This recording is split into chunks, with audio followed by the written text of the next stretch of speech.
Comment trouver des brocantes? C'est la question qu'on me pose le plus fréquemment dans mes commentaires TikTok, YouTube, et aujourd'hui cette vidéo est là pour vous régaler et pour répondre à cette question. Comment on trouve des brocantes, frérot? Je vais tout te dire dans cette vidéo et puis je vais te motiver surtout à aller en brocante avec les prix d'achat. Je vais te montrer mon tableau de prix de revente, prix d'achat, etc. Ça va être de la grande régalade, putain, donc installe-toi bien et on va se régaler. Ok, allez, let's go. Mais avant de commencer, pour ceux et celles qui ne me connaissent pas, qui ne regardent pas mes vlogs brocantes, etc., je vais te montrer quelques pièces que j'ai coop en brocante à moindre coût, à petit prix et que j'ai gardé pour moi parce que oui, il n'y a pas que le resell, hein, je garde aussi des vêtements pour moi maintenant, tu connais. C'est la grande régalade. Il y a ce petit trio de Pant Dickies que j'ai coop à 1 € en brocante sur le stand. C'est un de mes TikTok qui a fait 1 million de vues, mon ref. Patch ici Dickies et c'est des pantalons coupe gelard. Il y a les trois comme ça, 3 couleurs différentes sur le même stand, donc ça régale, c'est la grande régalade. Il y a également ce cuir de biker Maro Racing Masterclass aussi, celui-là les refs. Je l'ai eu à 5 balles. Ce manteau Nike avec le big logo, le big swoosh brodé dans le dos. Et devant, il y a le petit Nike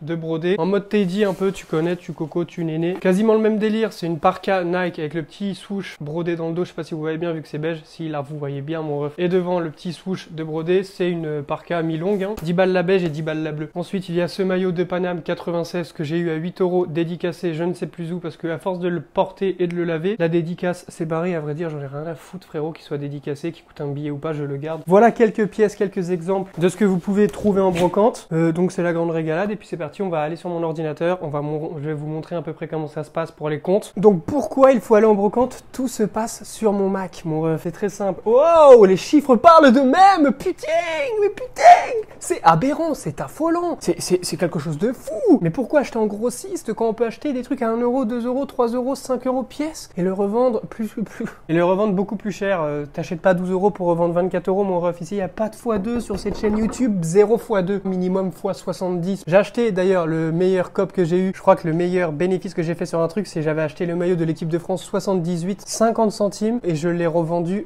10 minutes, 20 minutes après la mise en ligne à 200 balles. Donc si ça, c'est pas master classique, mon ref, c'est quoi? J'aurais pu le revendre beaucoup plus cher. Je sais que j'aurais pu le mettre 400, 500 €. Mais bon, 200 balles en ayant investi 50 centimes, elle est pas belle celle-là. On va faire un petit bilan en gros sur les 3 mois, août, septembre, octobre, donc les 3 derniers mois, pour se projeter un peu plus. Il y a des mois, il y a un mois où j'ai flop et on va en parler directement vu qu'on est là pour parler de brocante et où trouver les brocantes. Est-ce que c'est réellement rentable? Eh oui, Jamy. Vous voyez comment j'ai organisé mes trucs. Il y a écrit tous les articles. Dès que je rentre de brocante le jour même ou le lendemain, je liste tous mes articles. Là, on est sur le mois d'août. Les reftons, les refs, l'article, jogging umbre noir, achat 3 €. Les frais, c'est si par exemple, admettons, j'ai boosté l'article ou j'ai payé en vitrine, etc. Et le prix de revente. Ah bah d'ailleurs, je l'ai revendu. Je sais plus à combien je l'ai vendu. Bon bref, je l'ai vendu ce matin. Putain, mais tu vois, je vends encore des articles d'août en octobre. Des fois, ça part vite. Des fois, ça traîne. Des fois, c'est rapide. Des fois, c'est ça dépend vraiment des mois, mon ref. Pour le blouson Timberland que j'avais acheté 8 €, pas de frais parce que j'avais pas boosté ni mis en vitrine et je l'ai revendu 65 €, mon ref. Ce qui me fait un bénéfice total de 57 € sur une seule pièce. Cargo blanc, achat 1 €, revente 18 €, bénéf 17 €. C'est pas des ventes de ouf pour ça. Chemise F1, achat 3 €, revente 40 €, bénéfice 37 €. Vraiment plein d'articles comme ça. Coupe Van Nike, achat 10 balles, revente 60, donc bénéf 50. Crewneck Adidas 4 € pour 25 €. Attendez, je vais essayer de vous trouver des belles ventes. Après, toutes les ventes, elles sont belles, hein. Bon, après, il y a des flops, tu vois, par exemple, maillot de Valence 2,50, revente 12,50 €. Sweat CP compagnie, j'avais cop pour la première fois un Sweat CP en brocante à 2 balles et j'ai revendu 60 € en 20 minutes. J'aurais pu le revendre un peu plus cher. Sur le mois d'août, comme tu peux le voir ici, c'est le total dépensé sur uniquement le mois d'août. C'est pas le total de toutes mes dépenses, c'est uniquement août. Là, du coup, c'est le total des reventes sur les articles achetés en août. C'est pas mon mois d'août, c'est pas les rentrées d'argent d'août. C'est mes dépenses d'août, donc c'est uniquement ce que j'ai acheté en août, les prix de revente d'août. Et du coup, on est sur un bénéfice de 1815,50 € en ayant investi 520 €. Donc c'est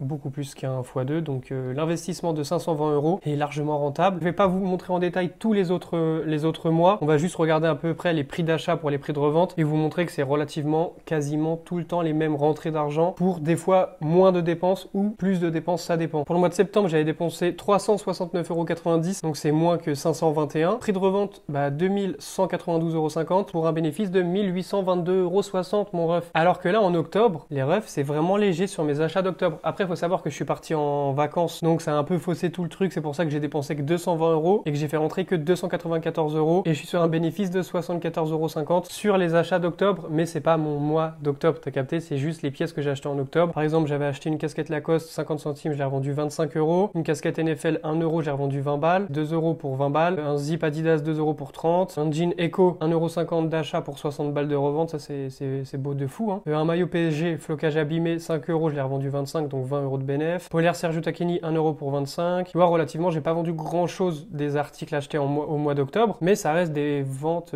intéressantes. Veste Adidas JO 2004 6€ pour 44,50 €. Et par exemple, sur le mois de septembre, tu vois, il y a plein de trous, de trucs que j'ai pas vendus, des articles du mois de septembre. Donc ça dépend, des fois ça part vite, des fois ça met 1 mois, 2 mois, 3 mois. Mais du coup, c'est pas de l'argent qui... En fait, c'est techniquement, c'est de l'argent qui dort. C'est des vêtements, donc c'est facile à stocker, ça prend pas énormément de place, tu t'organises bien. J'ai fait d'autres vidéos où justement tu vois mon stock, moi, comment je m'organise, et sachant que c'est temporaire parce que je cherche un bureau ou un truc. Maillot EDF, 78, 50 centimes, 200 balles. Et après, tu vois, il y a du 50 balles, pantalon Yves Saint Laurent. Mais c'est des vêtements, il y a des saisons pour chaque vêtement, donc il y a des vêtements, quand tu trouves en brocante, tu les achètes parce que t'aimes bien ce style de pièce. Admettons qu'en été je trouve une doudoune Nike, je vais pas dire oh c'est pas la saison, je vais pas l'acheter, je vais quand même l'acheter, mais si c'est l'été, j'aurai plus de mal à la vendre en été, ce qui est logique. Et inversement, si tu trouves des beaux t-shirts en hiver, tu vas prendre plus de temps à les vendre. C'est simple, j'avais trouvé des doudounes assez Y2K, les deux elles sont parties là début du mois, parce que justement ils commencent à cailler, alors que ça faisait un moment qu'elles étaient sur mon Vinted. Les deux elles sont parties directement quand il a commencé à faire froid et à pleuvoir. Donc c'est pour ça, des fois t'es 6 mois après, tu dois retourner sur le tableau de achat d'août pour écrire à combien tu l'as revendu. Et après j'ai un tableau revente de tous mes encaissements. Je vais vous montrer comment trouver des brocantes soit avec ton téléphone, soit avec ton PC. Admettons, vous êtes sur la page d'accueil Google de votre cellulaire, de votre téléphone portatif. Vous tapez juste brocante, voilà, ça me le suggère. Suivi de votre département, donc pour ma part c'est le 91, mais toi si tu veux taper autre chose, tu tapes autre chose. Ça te propose videgrenier.org. Tu cliques dessus sur videgrenier.org. Par exemple, là, mercredi 1er novembre, il y a Bouville, belle brocante vide-grenier, 20 € métrage illimité. Admettons, tu habites dans le 94, tu tapes 94. Et demain, par exemple, pareil, non. Il n'y en a pas... Voilà, mercredi 1er novembre, ça te met toute seule à proximité du 94. Samedi, voilà, Champigny-sur-Marne. Mais le mieux, ça reste le dimanche, mon ref. Pour Internet, c'est comme ça. Il y a soit videgrenier.org ou soit Broc-à-Brac. Vide dressing femme à Saint-Germain-les-Arpajons. Parce que je sais que sur Broc-à-Brac, ça va être des trucs aussi. Il y a des particuliers qui, genre, vident chez eux leur dressing ou quoi. Et du coup, ils arrivent à mettre des annonces là-dessus. Par exemple, là, ouais, voilà, vide dressing femme. C'est relativement simple. Et sinon, tu télécharges l'application videgrenier.org. Ce qui est beaucoup plus simple, c'est que tu fais rechercher, tu fais autour de moi et ça te sort tout ce qu'il y a autour de toi à proximité. Mercredi 1er novembre, Villabé, samedi 4 novembre, Marolles en Urpois, Chanqueuil, Roissy-en-Brie. Après, là, comme vous vous doutez bien, c'est bientôt plus trop la saison des brocantes, mais pas de souci parce que pour ça, je prépare une autre vidéo. Et maintenant, on va parler des brocantes les mieux selon les pièces que tu recherches, mon ref. Les meilleures brocantes selon ce que toi tu vends, ce que toi tu as envie de trouver, ce que toi tu as envie d'acheter, selon les prix, etc. Donc, admettons que tu recherches principalement des vêtements, on va dire luxe, semi-luxe, on va dire Ralph Lauren, Burberry, tu peux trouver du Yves Saint Laurent, du Dior. Bon, ça, il y en a dans toutes les brocantes, que ça soit 9.1, 9.2, 7.7, 9.4, partout, Paris. Mais le plus avantageux pour toi, ça serait dans les côtés de Paris, Bourges, luxe. Beaucoup plus de facilité à trouver des trench Burberry en parfait état à Paris, Paris même, que en banlieue dans le 91 à Chilly-Mazarin, par exemple. Moi, le luxe, j'en ai un peu rien à foutre. C'est pas du tout mon domaine. Je sais que c'est archi rentable.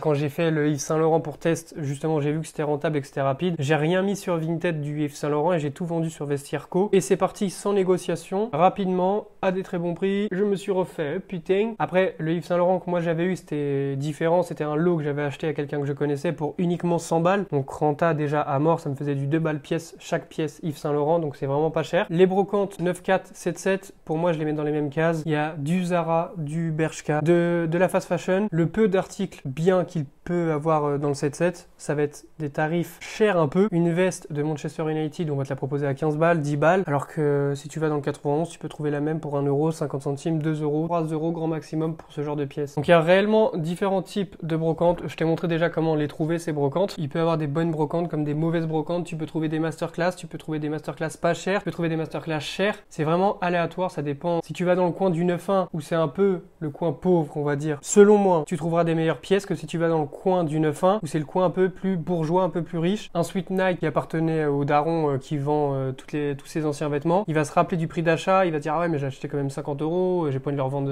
uniquement 1 €. Ils auront tendance à chipoter sur les prix, alors que quand tu vas dans des brocantes où les gens n'en ont rien à foutre du prix d'achat et tout, généralement les gens, ils te disent 1 €, 2 €, ou tu demandes 1 € à la place de 2 €, ils te disent oui. Pour les brocantes, après c'est à vous de tester en vrai les gars, parce que même moi j'ai réussi à trouver des masterclass dans des brocantes où je m'attendais à rien trouver. Donc ça c'est vraiment aléatoire le style de brocante. s'il y a pas, c'est pas, tu vas aller dans un coin riche, tu vas trouver que du Burberry. Non, ça dépend vraiment. Petit cheat code, mon ref. On trouve pas les meilleures pièces forcément dans les plus grandes brocantes. Tu as tendance à te dire waouh putain, parce que oui, sur l'application, tu peux voir le nombre d'exposants, tu peux tout voir sur le site ou l'application. Il y a écrit par exemple 400 exposants, c'est le chiffre estimé. Donc il se peut très bien qu'il y ait écrit 150 exposants. T'arrives sur place, il y a que 50 exposants. Donc ça, pareil, ça c'est aléatoire. Par exemple, s'il y a une brocante à 400 exposants, forcément, il y aura plus de chineurs qui vont aller sur place tôt le matin, qui vont se dire là-bas, il y aura de la masterclass. Pas réellement le truc. Moi, je me suis refait des fois dans des brocantes pourries, genre claquées au sol. Il y a écrit 50 exposants, tu y vas. Premier stand claqué, deuxième stand claqué, troisième stand, tu refais ton sac, tu trouves une quinzaine de pièces pour pas cher, étant donné qu'elle est petite, il n'y a pas beaucoup de monde qui sont pointés là-bas pour acheter. Du coup, toi, t'achètes beaucoup en grosse quantité, les gens vont dire ah bah enfin quelqu'un veut m'acheter, je vais pas le faire fuir, nanani, je vais lui faire un bon petit prix, t'as vu, comme ça c'est sûr il m'achète. Les plus grandes brocantes sont pas tout le temps les plus rentables, les plus intéressantes. Je fais pas que des grosses brocantes justement, donc c'est vraiment aléatoire. Après c'est à vous de regarder, c'est à vous de tester. Il n'y a pas de meilleure brocante, parce que des fois aussi on me pose en commentaire c'est quoi pour toi la meilleure brocante. Bah, la meilleure brocante ça change, hein. Il se peut très bien que la meilleure brocante du mois de juillet ça soit Corbeil, ils la refont un mois après et c'est la plus pourrie. Et ça m'est arrivé, j'ai fait Corbeil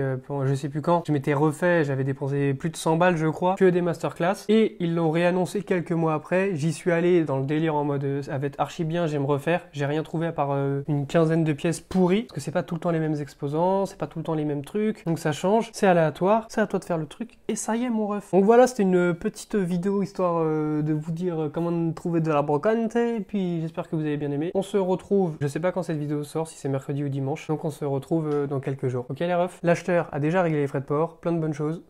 La bise mon ref. SO le S depuis Gomorrah, hey, masqué comme dans. Je le vois en rouge au Chihuahua.